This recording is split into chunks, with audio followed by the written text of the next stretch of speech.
Carter from Carter Curricula, where I am on mission to savor our shared humanity by analyzing and giving comments and applying poetry written by dead poets. I have been taking a look at the poetry of Nikki Giovanni in a book called Black Feeling, Black Talk, Black Judgment. And one of the ideas that keeps coming up over and over again is this idea of power. And so in this particular video, I want to define power, and I want to sort of brainstorm what that might look like in applying that idea of power in our everyday lives.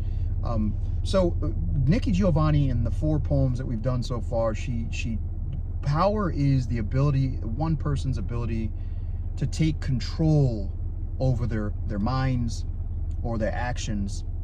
And the control that they're taking is from someone who would take advantage of them, right? So power in nearly each of those poems is always about the speaker taking back the power of mind and of action. And what this has to do with us is that we are always in situations where there's a tug of war in power. Right? There's very few times that we're in a situation where there's no tug of war in power. The power tug of war is when you leave your house. The power tug of war is constant, and so especially in certain settings, you'll find the power tug of war taking place more than others. And so in the setting of the workplace, well, you know that there's power going on there all the time. In some intimate relationships, the power of tug of war exists. Rightly or wrongly, the power of tug of war is there in some intimate relationships. So you might have a person who's in a relationship who's looking to dominate, right, to assert their control over someone. And it's funny because the type of control that Nikki Giovanni gives to each speaker through the poem is always a control where it's a self-control. It's a taking back of control so that one can have control of one's life for themselves.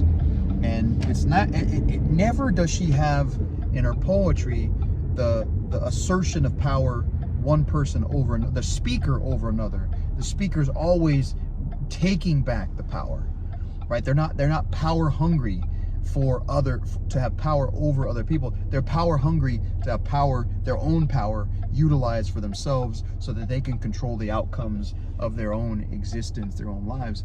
And right there, that's the remarkable part about her poetry. She's not, as far as the 4 that I've read, she's not looking to assert dominance, but she is also not looking to be dominated.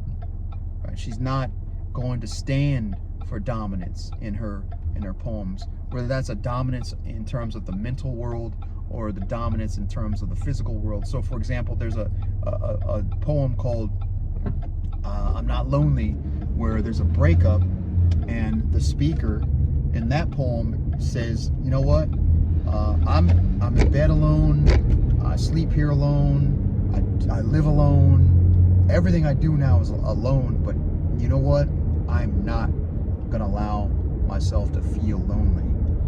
And then there's another one that's called Black Power, and this poem is more of a physical power, like you're not gonna dominate me physically. And so there's a cop that stops off, and there's a guy who's talking to some females, and the cop says, man, move along. But the guy is not doing anything wrong, and the females aren't doing anything wrong. They're not smoking pot, they're not touching pot, they're not touching each other, they're doing nothing wrong. And the cop says, move along, man, you and your whores. And then he pounces on this cop like a panther, right? And in that instance, that person wasn't going to allow someone else to dominate them in terms of their physical life, their physical world. Giovanni is very careful in showing that you are not to allow any individual to subjugate you, to oppress you, to dominate you.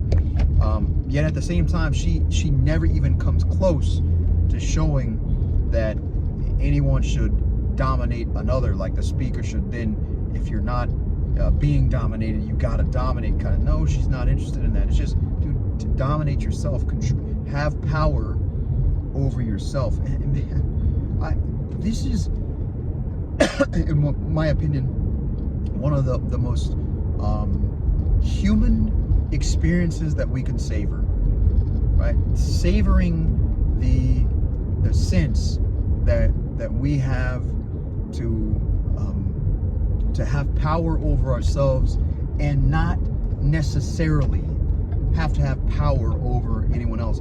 In my line of work, I'm a teacher, a high school teacher, and one of the things that I try to really steer clear from is a sense that I am controlling or dominating my students. I never want my students to sense that I am dominating or controlling them. Now, there are certain things that I have to assert some authority over. I have to set some boundaries for certain things, but I always want to set those boundaries in the sense that this is not for sake of, you know, controlling you.